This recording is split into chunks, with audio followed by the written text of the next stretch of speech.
just a little note to say thanks everybody for joining our Contentious Clinic today. We've been running these for a year and a half now, and they're proving to be always really, really popular. So thank you for your ongoing support in attending these.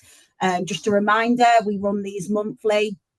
And if you are a member of our IDRN space, our online referral and support network, you will get all of our updates linking to our contentious clinics going forward. So please do join that. I'll pop a link in the chat during the session.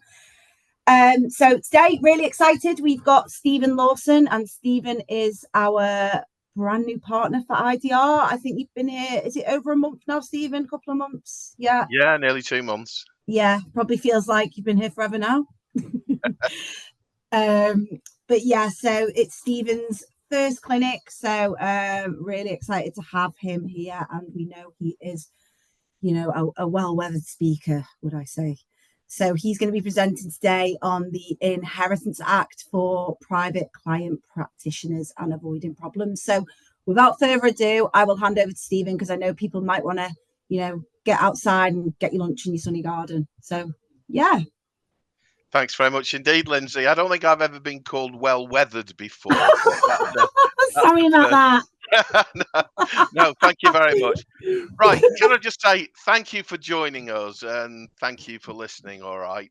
We're quite passionate, I'm sure you realise, about what it is that we do, and all we do is contentious probate. So the thing is, we see lots of problems, and we see lots of problems that perhaps should never have arisen, and so we passionately believe in trying to put things back to the community that refer work to us. So I'm sure you've all seen lots and lots of lectures about, Inheritance Act this, and who can make a claim and what's it worth. But I personally haven't seen any about how you can take steps to avoid problems. So I wanted to look at that and share some of our experience. Now, I'm sure, I hope you might have heard of me before. I'm Stephen Lawson, a member of both the STEP and ACT. I'm a member of the Private Client Consultation Board for Practical Law. I'm the current chair of the Law Society Wills and Equity Committee, and a former member of the STEP Worldwide Council and England and Wales Committee. So I thought I would start with Jeremy Clarkson. You wouldn't think, what on earth has Jeremy Clarkson got to do with law? But I'm a bit of a fan of Jeremy Clarkson, I must confess, in his new mode as a farmer. And I'm not sure whether you've seen his TV programme or read any of his books. This is one of his books. But he wrote about farmers, okay? And it struck a chord with me. And I hope I can just share that, because he said to be a farmer, you need to be a vet, an untangler of red tape, an agronomist, a mechanic, an entrepreneur, a gambler, a weather forecaster, a salesman, a labourer, and an accountant. But I transposed that to private client lawyers, because you're not just a private client lawyer because you need to be an untangler of red tape. We all know how much bureaucracy there is these days. An entrepreneur, because you've got to make things profitable. You've got to be a salesperson and attract clients in the first place. An accountant, a psychic, a counsellor, a contentious probate litigator, a family lawyer, and more. So that's me starting with Jeremy Clarkson. What I used to do before COVID, I used to do a lot of lectures going around talking to lay groups, Probus and the WI and things like that, okay? And I used to do a talk called Inheritance Tales from a Litigator. And what I used to do is get people to imagine, look, you've been very fortunate in life, you've had 3 daughters, but now you're single and you're getting on in years, and like all things, your daughters have grown up. And so what happens? Well, one is very successful, she's very rich, she's something in the city. She's far too busy to come and see you very often because she's getting on with making money and pursuing her career. The other one is in Australia and is probably a bit away with the fairies and might smoke things that she shouldn't probably be smoking. But because she's in Australia, she's very happy, but you don't see her very often. And the third daughter lives just down the road from you. She comes to see you more or less every day. She's divorced, she's poor, but she comes and does your cleaning, she does your shopping, she does your washing, she cooks your meals, she's always coming to see you. So you've got these three daughters, you've got £1 million estate. How do you divide it between those? Do you divide it equally? The daughters you don't see, the one in Australia, the rich one, or do you leave more to one than the other? And I loved sort of being creating arguments with that, because I'm telling you, my experience is talking to lay groups. There's absolutely no consensus about how people should divide an estate or what they might want to do. Some believe passionately in dividing it equally, some believe passionately in giving one more to another. So that's quite an important starting point, that there is no consensus about what should happen to people's estates. And then that leads on to three common scenarios that we see. It could be a husband or a wife, but a husband in a second marriage wants to leave his assets to his children by his first marriage and not to his second wife. The other scenario is exactly the opposite. Husband in second marriage wants to leave everything to his wife, not his children, by his first marriage. That often happens, I find, when the children or the testator thinks all the children have taken the wife's side, the first wife's side, and don't see him, so they want to cut out the children. And the third scenario is, as I've indicated, where you've got three kids and you want to cut out one or more of them and exclude a child. So um, that's why I did the Jeremy Clarkson introduction, that I couldn't do your job, to be honest. It's so difficult, because if a client says, can I exclude this relative or this child or this wife or whatever? And if I make certain provision, can it be challenged? And this all matters these days. This is an old article from the Times, but I loved it. This is from 2019. A woman called Libby Purves, who says, we're now a nation of inheritance vultures. Okay. Now, it's a great title, that, and I loved it. And it sums up the perception that people have. Um, Indeed, we as contentious probate litigators, people ring us up sometimes and say, can I challenge my mum's will yet? Mum's will. And you say, well, when did mum die? And they go, oh, she's not died yet. I just want to challenge the will. People are at the starting blocks, just waiting for something That's to happened to me happen. quite a few times. Recording in Yeah, progress. That happens. That happens. People challenge wills. Nation of inheritance vultures. There was a thing in the Daily Telegraph only yesterday, again, about the increase in claims. And of course, there's lots of no win, no fee adverts, so people just type it in Google and they think they can make a claim. Now, this bloke, he's retired now, Martin Frost, a bit of a legal hero of mine. He always used to say, I hate the phrase taking instructions for a will, because if you want to take instructions for a will, you might as well just put on a tape recorder and leave the room and get them to tell you when they've finished. Your value as private client advisors is to be a trusted advisor. And that's where you can offer added value against the people that do computer wills, online wills without any advice. You can be a trusted advisor, but you've got to exploit and monetize, if I can use that phrase, that position. Now, this is another one of my heroes. This is Eliza Eagling, who is a barrister at Five Stone Buildings. And she talks about, and she reminds us, sorry, I think I'm getting a bit of feedback on this. If people have got speakers on, could they turn it off, please? Eliza Eagling talked about inheritance. I'm getting quite a bit of feedback. I suspect there's a few speakers on. Thank you. I think it's gone. Right. She talks about the Inheritance Act, and it's important. I'm sure you get this, but she talks about the gold standard, which is a spouse's claim, and the silver standard, which is everybody else. I'm sorry, I don't know if you can hear it, but I am getting a lot of feedback. I suspect there's a speaker. I'm just going through and muting everyone, Stephen. So don't worry. But if everyone can mute themselves, if you notice you're on mute. Thanks very much, Lindsay. Okay, so the gold standard is a spouse. Okay, their provision is reasonable provision from the estate. Everybody else, children, adult children, dependents, is just maintenance. Now, maintenance can be paid by way of a lump sum, but it's really important because particularly we find in second spouses cases, that's a bit of a touchstone because some people don't appreciate once you're married and a new spouse gets all the gold standard rights. So I just wanted to put a warning up here because again, giving back to you, we see files, and this is a file note that we saw.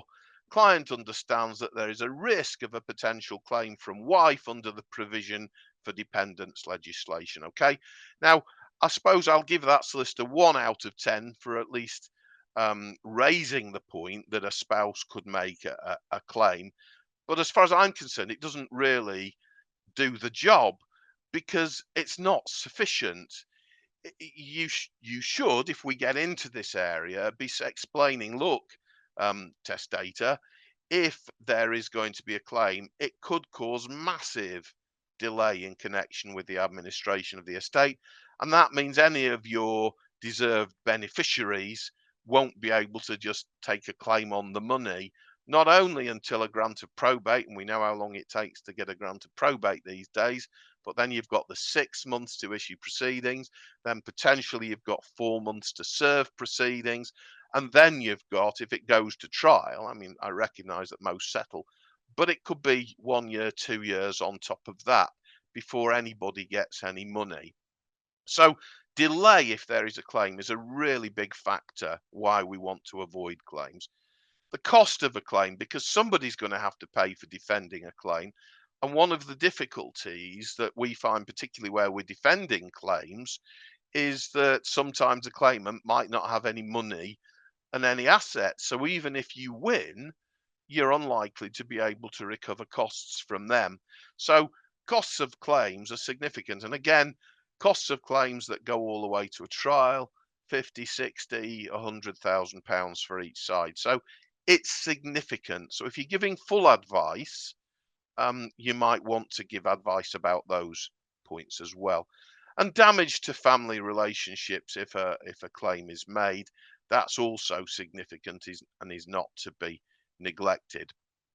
So one argument is that you could, and I'll come on to what in what circumstances and how you monetize it, but discuss with a client the merit of a potential claim based on the facts as known now. Because if you've got a wife, a second wife, or a second husband, because it goes both ways, and somebody says, well, I want to exclude them, you can give them quite clear advice that they'll probably make a claim. Section 3(5) says that, of course, it's the facts known as at date of death. As at the date of hearing, not at the date of a will or date of death. So that's again taking me back to Jeremy Clarkson, why you've got to have a crystal ball and be able to predict the future. But again, you can form an assessment as to what might happen in future there. So just a general reminder, I'm sure everybody knows about the case of Illett and Mitson, but Heather Illett was estranged from her mother, Melita Jackson. There was a £486,000 estate.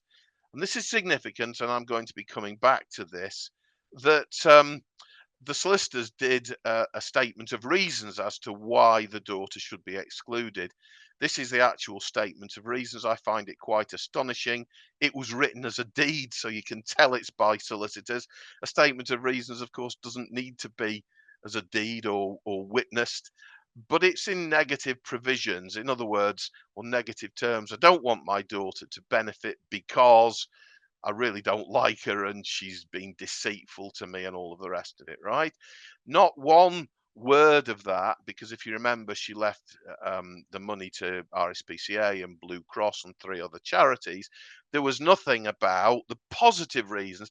Oh, I love cuddly animals, and if it weren't for my pet dog, don't think she had a pet dog, but do you see what I mean? That the court got the impression she just wanted to do anything rather than leave it to a daughter, not, oh, I love cuddly animals and I want to do good in the world, that sort of thing. All right. So the daughter got a 50,000 award. Now, again, going back to, these are your stock lines of advice when you give advice to clients, because Again, this reflects my experience when I did my lectures.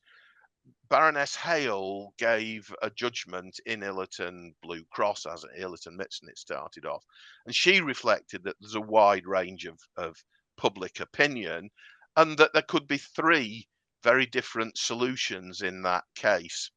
And she wrote the judgment. This is a direct quote from her words in the judgment, only to demonstrate what, in my view, is the unsatisfactory state of the present law. So this is your first line of defence. If a client's saying to you, or want to exclude them, look, Britain's former, she's retired now, but former top judge said the law's unsatisfactory. And of course, we all know who make laws. It's politicians. They start all of this process, and the top judge says the law's unsatisfactory, and nobody has reformed it. So that's sort of part of your advice, in my view, about clients. Sorry, I can't give you certain answers because the law's unsatisfactory, and this is what Britain's top judge said. This guy's a guy called Hugh Cumber. He's a barrister at Five Stone Buildings. He was in every stage of the Illerton Mitson saga. He represented the charities. And he said claims under the Act are inherently difficult to predict, even when the factual matrix is clear. Now, I like that as a phrase. What that might mean is factual matrix is, well, if you've got a wife, you know you've got a wife, or you've got a husband. But where it's a cohabitee, in the modern world, people will often both keep their own houses. They might spend 3 nights together in one house, have a couple of nights apart, a couple of nights in the other house, and so on. So are they a cohabitee or not? You can have arguments like that. So, but he's saying claims are inherently difficult to predict. The level of litigation risk is high. So that goes back again to the advice that you give to your clients. But this is the astonishing one. Different judges can quite properly reach radically different conclusions on the same set of facts. And that's what happened in Illerton Mitson. Let's just sort of take a digress and look at the STEP will writing code, because the STEP and the Law Society reflect good practice, whether or not you're a member of STEP. And they produce a will writing code which says the law of wills. Where you're called upon to prepare a will that's likely to be the cause of litigation, what they say is that you must offer to give advice on how this risk can be reduced. Now, I love that because it stops there. It doesn't give any guidance as to what steps you can take to avoid the risk. Look, I've just said I'm the chair of the Wills and Equity Committee, but I'm a passionate advocate for the Wills and Inheritance Quality Scheme. I recognise that it can be bureaucratic, but it was written by many of the industry leaders, including Patricia Watts and Leslie King, and I think Ian Bond was involved with it. Okay. So I'm not suggesting, you can if you want, but if you're not a member, please download it. Please read it, because it gives you invaluable insight about what represents good practice in will administration. Okay. And they've got a section in that guide, and I absolutely love this section. And this is why I'm drawing it to your attention, because I don't think it's used by practitioners enough. Just bear with me, follow this through, okay? They say standard advice to be provided as part of a will drafting retainer.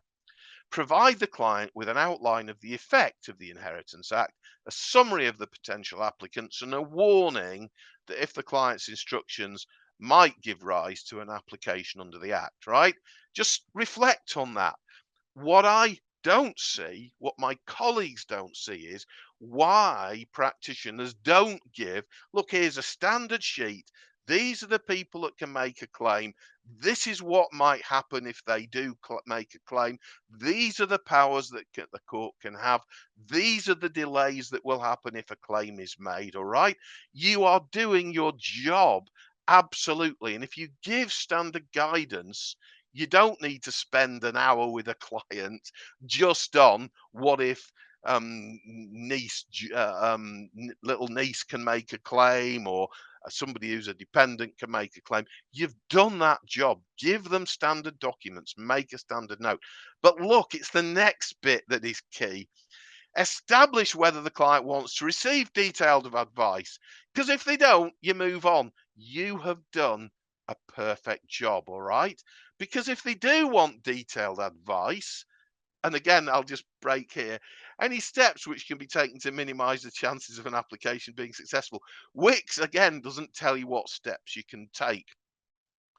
But if you said that, look, advice about Inheritance Act claims are outside the retainer, I can do that, but you know as well as I do, you can spend as long on claims and steps to avoid claims and what my claim might be worth as you are on the complete will instructions. So the essential thing is to make sure you get paid. I think, personal view, people could give standard information, which we rarely see, and then say, if you want advice, yeah, it's fine, we can give it, but it's a separate conversation and you charge separately for it. So, what steps can be taken to minimize the chances of an application being successful? This is the key to why you're here, I suspect. And there are various defenses, but again, I'll say, I couldn't do your job. So well and good for a contentious probate lawyer after that and say, oh, you could have done that, all right? But there are some things that you can do. The first one I put is lack of expectation. Now, clients might not want to hear that advice because it may cause dramatic ruptures in a family, but they can tell the unloved client, well, you're not getting very much, or you're getting less than the others because, or some people choose to have a family meeting. But I recognize, and some we see in will files, some testators will say to their will, oh, I don't care what happens, I won't be here. All right. Well, that's fine. But lifetime communication is quite a good one. Now, it's not going to carry a lot of muster just to say, well, I told them, because they'll deny it. And a letter, they might say, well, I never received a letter. So in this day and age, an email or a conversation that's witnessed by somebody is going to be useful. Now, an example where this worked was Miles and Shearer in 2021. I love the name Anthony Presley Shearer. Okay, he died age 68. That's relatively young, and he'd got a second wife and kids by his first marriage. He made a will and he made no provision for his kids, and the principal beneficiary was his wife. And he'd written to his daughters that said, Pam and I intend to live for a long time. Well, it's tragic, isn't it? Again, one of my phrases, expect the unexpected, because he died tragically young. But I love this. We intend to spend all of our money. Well, he had a £2 million estate.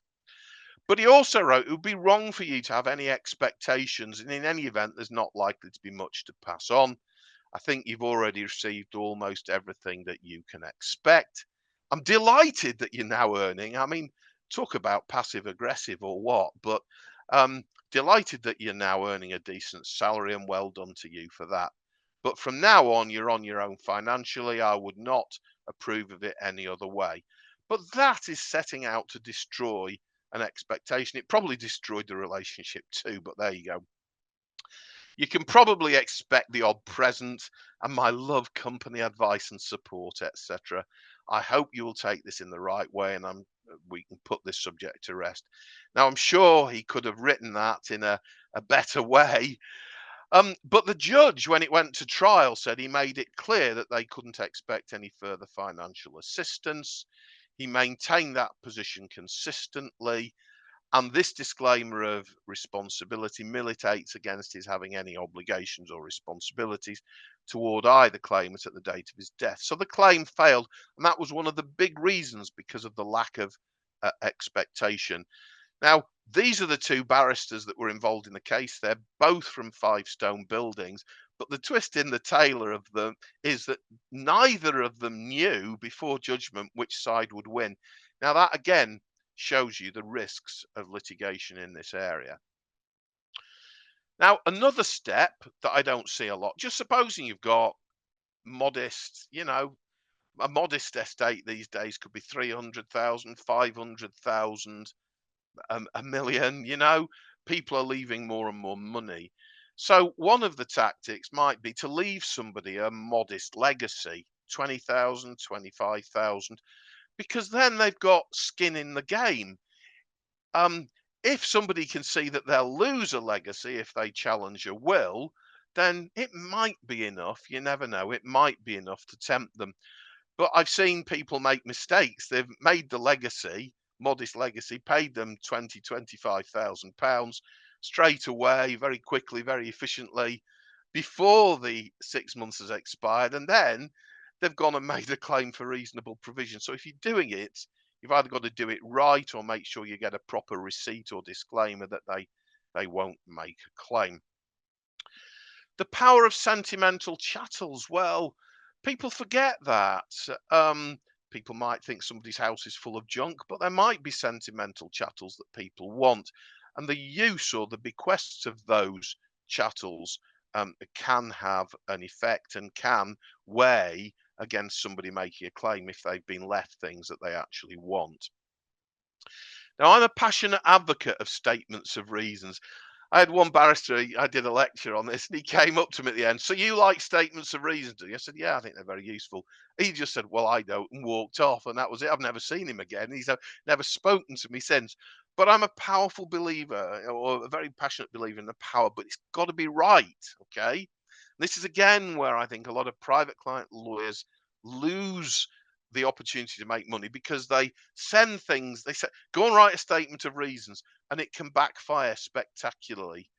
There was a case called Nahajack and Fowl. This was an adult daughter claim, and he left his estate to his friend rather than to his daughter, rather than to his children.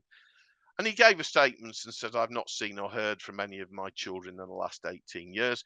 Well, the judge found that was because he was a grumpy person. I was going to say a different word then, but he was a grumpy person, and he brought it all on himself, okay? And then he said, all of my children are of independent means and do not require provision from me. Well, that was factually incorrect because one of his daughters was very hardworking but very poor, and the court gave her a 30,000 award. Statements of reasons can do a double whammy. By that, they're relevant not only for Inheritance Act claims, but also for will validity claims. And I just want to show you a case very briefly called Walker and Badmin. Elizabeth Walker, tragically, she was very clever. She died tragically young, but she had a partner, Michael Badmin, who was 23 years younger, and her own children were more or less the same age as him. So there was a bit of family disruption by that. The lawyers advised her to write her a letter of explanation. Now she did it herself. I've already said she was clever, and she wrote a very sensitive, very moving statement of reasons. And I don't suppose you can see the text there, but it says at the end, I love you all. It wasn't vitriolic, it wasn't negative, it was please respect my wishes. Anyway, so she left a lot of her estate to a younger partner who she hadn't been with that long, and they said irrational, and the children said it was irrational. And it's recognized from a case called irrationality may be evidence of lack of capacity, but it was negated by the eloquent letter of wishes. She wrote that herself, she typed that herself, and that was found to prove the validity of the will. So Sharp and Adam, sorry, it shouldn't have the E on there. The will was invalid in that case because the testator left nothing to his children, including sentimental chattels that would have meant nothing to beneficiaries but would have meant a great deal to his daughter. So again, that's the power of chattels. So lessons learned, the letter of wishes, we've seen it in Illerton Mitson. This is my statutory authority as to why letters of wishes can be taken into account. It's not the case. This is what it said in Illerton Mitson or Illerton Blue Cross in the Supreme Court. It's not the case that once there's a qualified claimant and demonstrated need for maintenance, that the testator's wishes cease to be of any weight. They may be overridden, but they're part of the circumstances of the case and fall to be assessed in the round together with all of the other relevant circumstances or factors. And Section 3 of the Inheritance Act directs the matters that are to be taken into account. And that includes any obligations and responsibilities. Now, that's why I showed you Miles and Shearer, because they said that letter of wishes mitigated against the obligations and responsibilities because there weren't any. Any other matter? Well, any other matter includes the letter of wishes. So it's including conduct, but it also includes a letter of wishes and all of the other circumstances of the case. Again, letter of wishes, Walker and Illett and Mitson, very negative, and it was factually in dispute because the daughter tried to put all of the blame, the mother tried to put all of the blame on the mother. I've already said it was prepared by the solicitor and witnessed as a deed when it didn't need to be. But you've got to ensure that reasons are accurate and up to date. Now, by that, one of the cases we did, it was a spouse claim, and it was the wife who had the assets, a second wife, and the husband didn't. And she did a statement of reasons prepared by a solicitor, I have to say, that said, I'm not leaving anything to my second husband because he's in good health and he's got a good income. Okay. Well, tragically, he had a heart attack but survived, but wasn't able to work shortly after the will was written. And he also lost his job and he had no income. And so when she died not long after that, her statement of reasons just didn't stand any scrutiny because they were out of date, completely out of date. So that's another reason that will preparers can help. You can help your client to have long lasting reasons. You've also got to help them with the negative and the vitriol. Some of the statements that we see, I'm not leaving everything to my son because he's horrible and all of the rest of it. Very few of the reasons, as I say, turn it the other way. Very few reasons are positive. And as in Illett and Mitson, you could see that the judge thought, well, she's just doing anything, or the judge thought she's just doing anything to avoid giving anything to her daughter, rather than emphasizing the connection, as she could have done, with charities. I'm a member of the RSPCA, I subscribe to them, I give them regularly. Set up standing orders, 10 quid a month, 50 quid a month, or whatever. You're starting to do good if that's what you want to do, and you're starting to show a connection with the charities, a positive reason. Positive reasons can often be as powerful as the negative reasons, and they are often missed. Your retainer get paid for your advice, fundamental to what we say. A suitably worded statement of reasons is helpful but not determinative. And as I've said, if you've got a spouse claim with the gold standard, whatever you write, you can't slag off your spouse in a statement of reasons and then think, well, my spouse isn't going to get anything now. It just won't work. But in those borderline cases, or where it comes to how much of an award, the statement of reasons can be helpful. I'm a believer in them being positive, not negative. Very much a passionate believer about. There's one other matter really that I should have put in here, and then sadly I didn't before I come on to the next thing. And I was thinking about that, and in terms of setting up a discretionary trust. A discretionary trust can, of course, be a defensive claim because it's much more difficult to challenge trustees' decisions. And so that might be one of the things that you might want to consider. But it's not an absolute defense either, because firstly, there are anti-avoidance provisions contained within the Inheritance Act so that the whole provision could be set aside if it was the whole creation of the trust could be set aside if it was just seen to be set up as an anti-avoidance tactic, if you like. So you've got that.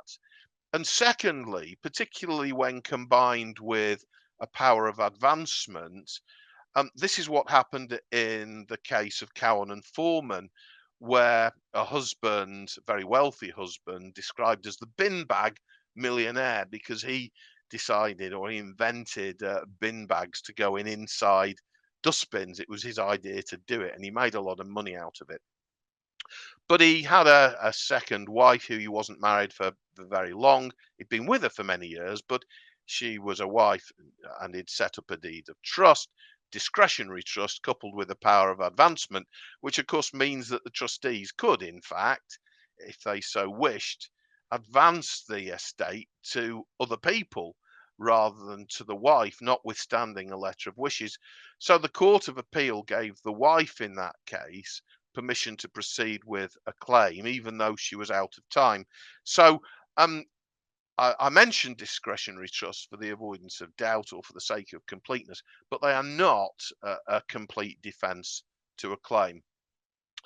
Now, the last line of defence that we don't see very often is a non-contest clause, and they can be useful. People don't tend to include them in wills very often, but I would suggest that you might want to think about it so that they appear perhaps more frequently than they do. You might look at I'll leave my son £25,000, but if he challenges or contests the will, then that clause, he loses that bequest and it goes to somebody else.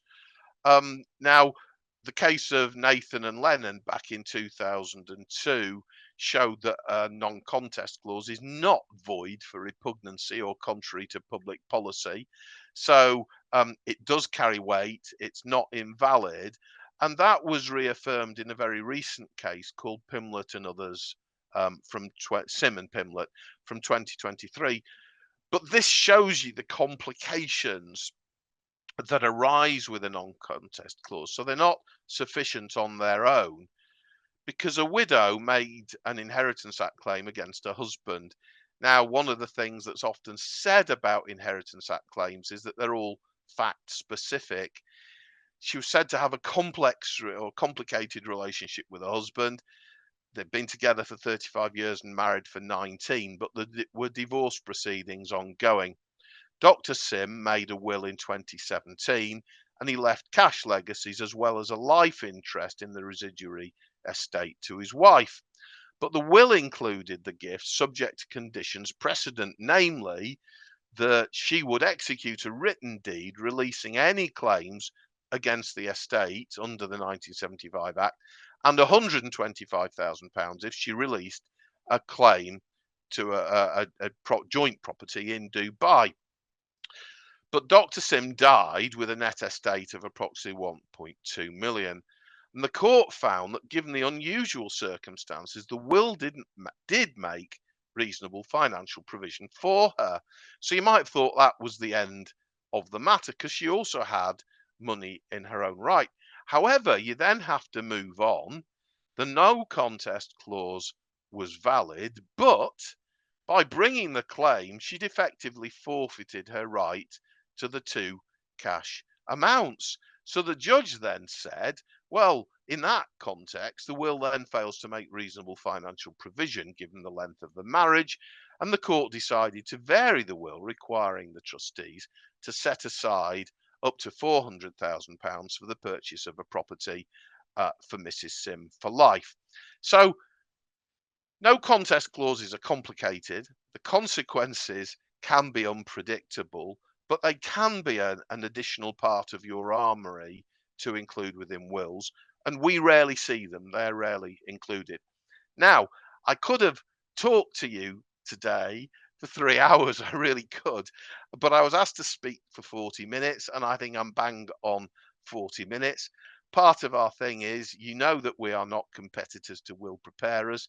We love referrals, as Lindsay has said.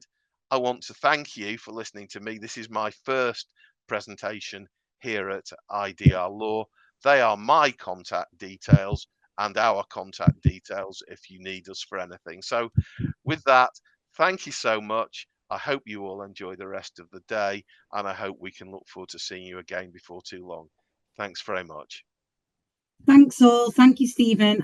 Just a quick one as well. I've just popped the register link for the IDRN, our online referral and support network, where you can get more information about our clinics going forward. So please do register to that. It's all free. And thanks again. Thanks, everyone.